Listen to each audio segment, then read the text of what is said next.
Hola, en este vídeo os vamos a hablar un poco de la parte técnica de nuestros cargadores. Para ello contamos con Eduard, y que luego entrará un poco más en todo lo que son los detalles de instalación. Recordar que todo el tema de carga en vehículo eléctrico hay una normativa que es la ITBT 52, que es la Biblia de los cargadores, donde explica todo lo relativo a la instalación. Cuando tenemos el cargador lo ponemos en marcha, lo comentamos en un vídeo anterior, a través de un código QR que nos da acceso a la app, y con un código PIN. Es una cosa muy rápida y muy sencilla y el cargador lo ponemos en marcha. Pues bien, Eduardo nos va a comentar los 4 tipos de instalación que nos podemos encontrar con el cargador.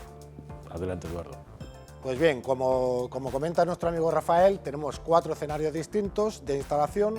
El primero sería el modo Boost, el segundo sería el modo ALM, el tercero sería el modo DLB y el último con placas fotovoltaicas.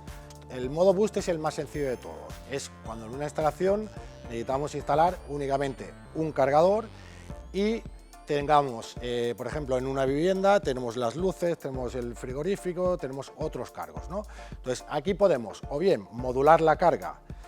¿Qué significa modular la carga? Pues es tan simple como el cargador tiene una función inteligente que cuando se encienden unas luces, entonces modula la carga y carga menos, ¿vale?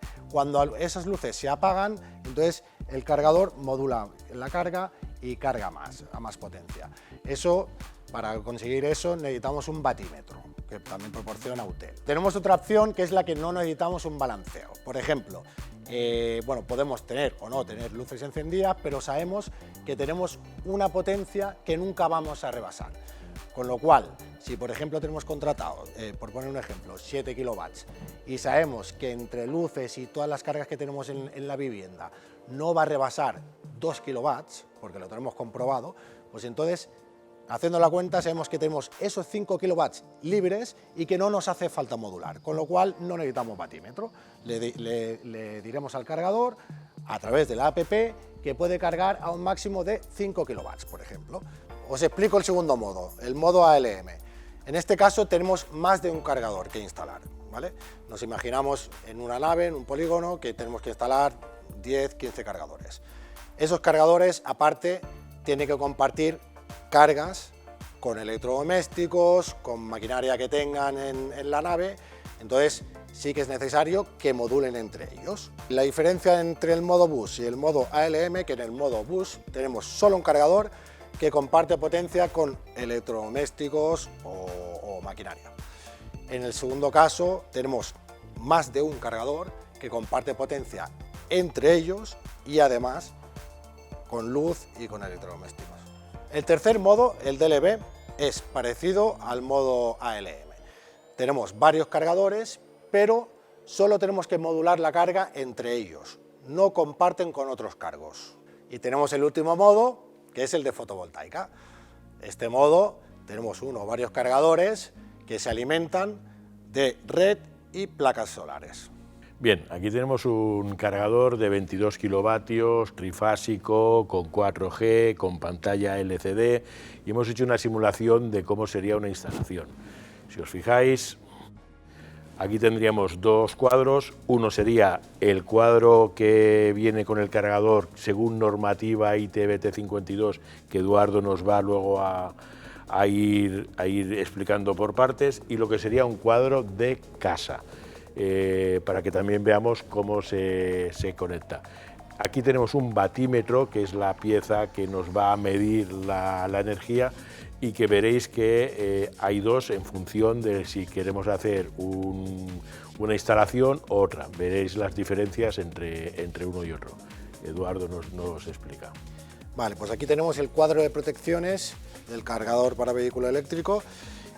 Como veis, esto lleva un sobretensiones con su bobinado y su rearme automático. El sobretensiones tiene que ser permanentes y transitorias, y luego tenemos aquí un diferencial. Este cuadro de aquí simularía el cuadro de la vivienda, ¿vale? Con su interruptor general. Entonces tendríamos que realizar las conexiones del general a nuestro IGA sobre tensiones que lo tenemos en el cuadro de protecciones, ¿vale? De este modo, al ser trifásico, pues tendríamos el neutro, fase 1, fase 2, fase 3, tendríamos que cablearlo hacia el IGA sobre tensiones. En la parte de arriba tendríamos el neutro, fase 1, fase 2 y fase 3. ¿Para qué es este cable rojo y este matojo de cables? Os preguntaréis. Bueno, bien, estos cables deberíais dejarlos desconectados porque es para un contador de pulsos que no vamos a necesitar. El cable rojo es muy importante conexionarlo en la fase 1.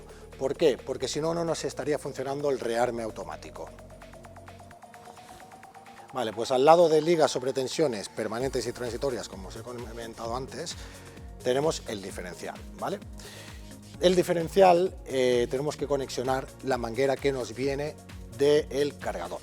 Como veis, esta es la manguera, de aquí saldrán unos cables o otros, a diferencia de si es monofásico o trifásico. En este caso tenemos un trifásico y conectaríamos el neutro en esta primera posición, fase 1, fase 2 y fase 3.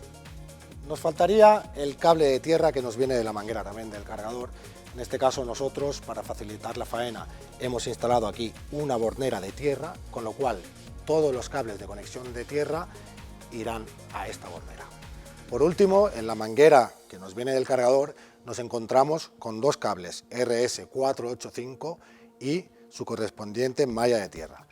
La malla de tierra, como os he explicado antes, la hemos conectado a esta bornera de tierra y los cables RS485, uno es de color rojo y el otro es de color negro, los vamos a conectar al batímetro, porque esos cables son los que nos van a permitir hacer el vínculo entre el batímetro y el cargador. Pues en el caso de que necesitemos, porque nuestra instalación lo requiere, un batímetro, tenemos dos opciones, dos modelos a elegir. Uno sería, como veis, el SDM630 Modbus y el otro sería SDM630 MCT. ¿Cuál es la diferencia entre ellos? Pues bueno, así a simple vista, este modelo se diferencia con el Modbus en que el Modbus tiene entradas y salidas de alimentación, con lo cual las mediciones las hará siempre con cable de corriente, y el MCT tiene para sensor 1, sensor 2, sensor 3. ¿Eso qué son? Esos son los toroidales que tenemos aquí instalados, en función de que elegimos un batímetro u otro. Pues aquí tenemos instalado el modelo MCT. Como digo, el modelo MCT puede llevar sensores. Estos sensores son toroidales. Cuando encontremos una instalación en que la cometida sea demasiado grande y no nos quepa la sección del cable en las borneras del mismo batímetro, entonces elegiremos esta función, que son los toroidales, ¿vale? Los toroidales, aquí tenemos sensor 1, sensor 2 y sensor 3. Como veis, esto no tiene polaridad. Sensor 1 iría a la fase 1, sensor 2 iría a la fase 2 y sensor 3 iría a la fase 3.